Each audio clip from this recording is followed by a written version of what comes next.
Hey there, it's another beautiful day. Let's watch some stuff. Into the record, page 55 from the committee's interview with FBI employees. Just have some administrative matters first. I wanted to introduce into the record, page 55 from the committee's interview with FBI employee Roya Demlow, who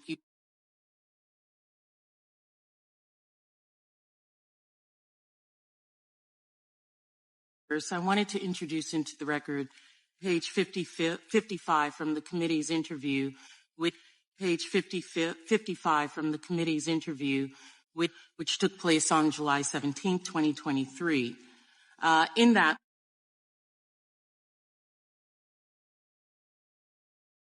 which took place on July 17, 2023. In that, we're to leave this interview and we're to suggest or imply that when you said the laptop was real, that it meant that the FBI had affirmatively determined in October 2020 that the laptop belonged to Hunter Biden. We're to leave this interview and we're to suggest or imply that when you said the laptop was real, that it meant that the FBI had affirmatively determined in October 2020 that the laptop belonged to Hunter Biden. Okay, that was super weird. I've never seen anything like that before. Do you think she's actually, controlling her, what she's saying, and she's like making her say it, like it's some kind of voodoo, witchcraft, demon works or something like that? That's pretty crazy. Super weird. Super weird. Terrifying things that our own government did to us in our past. Here we go. Starting in 1953, the CIA illegally experimented on U.S. and Canadian citizens. The project was called MK Ultra, or Operation Mind Control. The government recruited over 80 institutions and over 150 researchers to do their dirty work for them.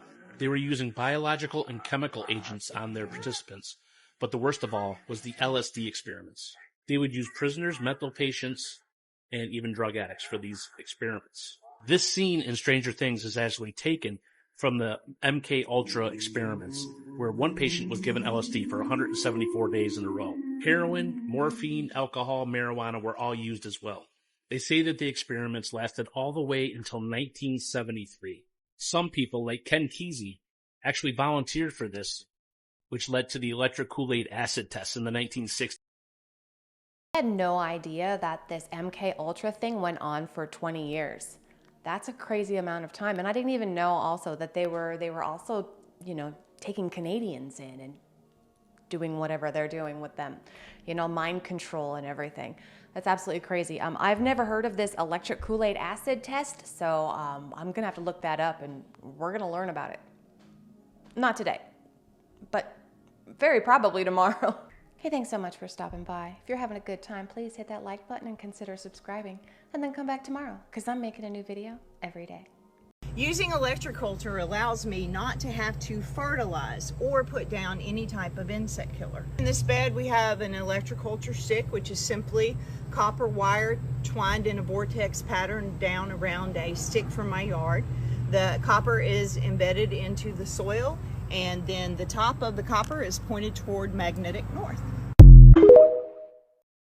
So apparently this harnesses a lot of the energy from the earth, like how we have vibrations and frequencies resonating from our planet, right? And there's just energy around us constantly. And this harnesses it and puts it into the soil, which feeds it into the plant, right? I've never heard of this before. It's absolutely incredible. But guess why it's not practiced more regularly? Electroculture dates back to 1835. The U.S. government was performing electroculture in 1910. There's all the documents on it. They were testing it out to try to see what would happen. Victor Schauberger, during about World War II, presented this with the benefits of copper. Using copper gardening tools, copper shovels, everything copper. And what happened was that was all shot down. And the reason being was because the politicians who it was proposed to were getting a kickback from the fertilizer companies, so they shot it down. And they put out a broadcast on the radio and newspaper that if you use copper in your soil, you'll yield too much food and you'll not make enough money. So guess what? Everybody stuck to iron. And when you think of iron and steel and all that stuff that we're using, think of rust. Think of all that rust going into your soil and clumping it up. And then people go, my soil's all messed up, because you're using a tool which is allowing the rust to go in there. And when those blades are hidden, it's creating heat, which makes you have to do what? Use more water. And then now you start to have all this water sitting on top and it's not going deep into the earth. So then you start to get like mold, and all these issues. And then what do? Pour chemicals on it. Another absolutely brilliant food multiplying hack that is shut down by the government because they're getting kickbacks from the fertilizer company. There you go. The government doesn't want you to have more food. The government doesn't want you to have free electricity. The government doesn't want you to have anything that they're not getting paid for. It's insane. This next video is a little bit longer. It's right around 2 minutes and some change, but stick around. It's a doozy.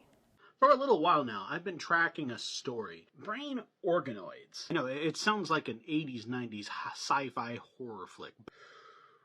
But stick with me. What these scientists were trying to do was discover a whole bunch of things about the human brain, about how our nerve system kind of interlaces together to do its thing, what is actually affected by environment and what is affected by genetics, and what can the brain actually do. They ended up taking a whole bunch of different types of neural cells and growing them in a 3D petri dish to create little teeny tiny brains. And then those little teeny tiny brains started doing some pretty amazing things. For one, some of them started to develop eyes. They could see, like black and white, but they could still see, they could detect light.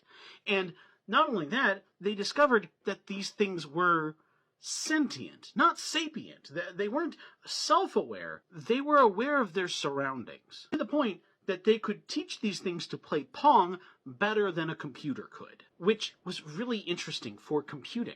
They wanted to go further. They wanted to see what these adapting organoids could do. They discovered they could take these human brain organoids and put them inside of mice, and it would attach to the brain and become a part of that mouse's brain. And the immune system didn't reject it, which means that now they're discovering new ways they could use this to help people heal from some forms of brain damage. And they've been growing organoids from people with particular brain diseases and using these brain organoids to see what the cause actually is. It's really great science. Then they decided that they were going to combine it with an AI. And they also decided to put it in a robot. For reference, this is the robot. This is the final boss from Doom. They're the same picture. Whichever scientist was responsible for some of these, we need to have a sit-down talk. I told you, how abso-frickin-lutely mind-blowing is that? That is just frickin' crazy. First, we're growing these little brain organoids, which is basically fake brains that are real brains. They're just growing them in the frickin' lab, teaching them to play Pong. They actually also recognize like voices. Like if there are people that are there regularly, like it'll be drawn to them for somehow because it like recognizes their voice. And they're putting it in a frickin' machine. That's a great idea. Yeah, this can't possibly be a bad thing. Oh my frickin' God, I'm losing my mind. Now, I understand using them to help repair brain cells, damaged brain cells, but that thing, it is sentient. It can think. What is it gonna do to a brain? When it goes on a human's brain, it's gonna take over. They're gonna take over brains. Oh my God, okay, this is absolutely mind-boggling. It's insane. It's probably one of the worst ideas, but we're gonna do it anyway. Because if you can, why not? Scientists say your brain tissue makes really good computer parts, but there's just one problem. These computers might be conscious. So a team of scientists have actually been working on their own lab-grown brains called organoids. We call them brain organoids because apparently the human brain is the most energy efficient computer on Earth. But they didn't actually build these organoids first. They built something much scarier. Because what they did is they took these brains and put them into spider robots which the brains can control. But don't worry, since they said the brain development is about equivalent of someone 9 months old. So you can rest easy knowing there are little baby brains inside a spider robot. But obviously this does raise a lot of ethical concerns, which the scientists actually do speak to some ethical experts about. But to quote the scientists on exactly what they said the ethical experts said, they are a lot less worried than I would imagine. And this is why we're working with brain organoids, to reveal how our brain is built. So what I ask is, if these brain computers are so much cheaper to run, should we be making them, or has science gone too far? I got a little overexcited before I realized I had another brain organoid monster robot video to show you. So that's what it is. It's a brain organoid monster robot. And it actually, they said it can function, like it can make the legs move. Like this little brain thing that they grew it's walking. It's walking. That's just fantastic, isn't it? Oh my gosh, okay. I don't think this is a great idea. I think this is a bad idea. I think that this science is going to be a little bit, it's going to get controversial real fast because once it's like moving, isn't it like alive? And then all kinds of human rights issues, I guess. Oh my gosh, I can't even think about that. Okay, that's enough. We're moving on. Today I want to talk about Lake Natron. The water in this lake is similar to ammonia, so it has a reputation for mummifying creatures that fall in and die. This bloody red lake is located in the country of Tanzania on the East African Rift. This is where Africa is tearing itself apart, so the region is extremely volcanic. The volcano here, Old Yenyo Lingai, has an impact on the strangeness of Lake Natron. The water temperatures range from 104 degrees, which is like super hot bath water, to 140 degrees, which could give you third-degree burns in under 5 minutes. The lake water is unique because the volcano is unique. It's the only known volcano to erupt carbonatite lava. This affects the chemical composition of the lake, which is a caustic alkaline brine with a pH level nearly as high as ammonia. This environment is too harsh for most life, and animals that die here are permanently calcified.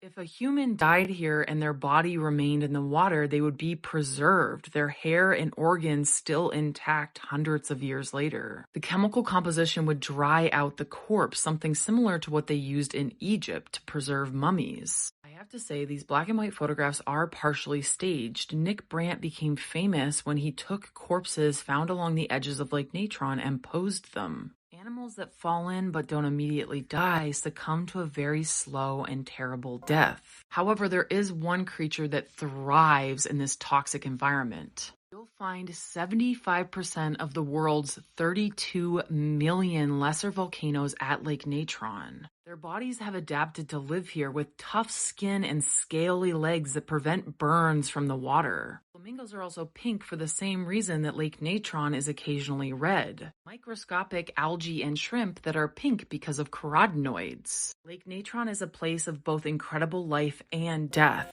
7 out of 10 spookies. Also, the snail would for sure die here. How absolutely wild that it would preserve you completely. I thought it would, burn you. Maybe it'll burn you a little bit because she did say that it gets up to 120 degrees or 130 degrees and that could burn you. So, but it would still preserve you. Maybe it just kicks on before it starts burning you. I don't know. I'm thinking too much. Sorry about that. But I think that is absolutely wild that something like that exists, and it just totally calcifies these poor animals that end up falling in it, except for the flamingos. What do you know? Somebody's got to live there, right? Somebody had to evolve to be able to live in that kind of a situation, and it's going to be the flamingos. This is what every day looks like for the last 2 northern white rhinos in the world. They are guarded 24/7, 365 days a year in Kenya. The northern white rhino is a subspecies of the white rhino that once used to roam throughout Africa. Unfortunately, poaching has dwindled this species literally down to the last two. And these two are actually mother and daughter. The mother is 34-year-old Najin and the daughter is 24-year-old Fatu. They were brought from a Czech zoo in 2009 and they were also brought with two other males. And unfortunately, Najin is not able to get pregnant due to her age, and her daughter Fatu is not able to get pregnant due to a tumor. But scientists are hoping to maybe be able to bring this species another member. Scientists have actually been able to take sperm from the last two northern white rhinos and eggs from Fatu and created over 30 embryos. And just last year, an international team of researchers at BioRescue was able to perform the first embryo transfer in any rhino species. In September of last year, they transferred two southern white rhino embryos into surrogate mothers. One of the surrogates was able to get pregnant. However, a couple months after the surrogate was pregnant, her and the father did pass away from an unrelated bacterial infection. But it was a huge breakthrough, and hopefully in the next month or so, they're going to implant a northern white rhino into a surrogate mother. If the 16-month-long pregnancy is a success, it'll be the first northern white rhino born since Fatu was born in 2000. So my son came to me yesterday and he said, "Mom, did you know that the white rhino is extinct?" And I remember there being some story recently about them trying to breed this white rhino. And so I went and looked it up, and it's like, yeah, these are the only northern white rhinos that remain. So there are like tons of southern white rhinos, which are obviously a different breed, but they're still trying to do that embryo implanting thing. So hopefully it works out. You never know. These two are the last two northern white rhinos left. So they are technically what is called functionally extinct because they can't produce any more offspring. All right, we just learned something. Personally, if they're gonna go extinct, maybe they should just go extinct and we should stop trying to save everything because they're going extinct for a reason, right? Like the dodo, we talked about this. People are trying to bring the dodo back. Why? I don't know. On that note, I'm going to call it for today. Thank you so much for sharing your time with me. Come on back tomorrow. We'll watch new stuff. I'll say different things, and it's going to be fantastic. Until then, have a wonderful day.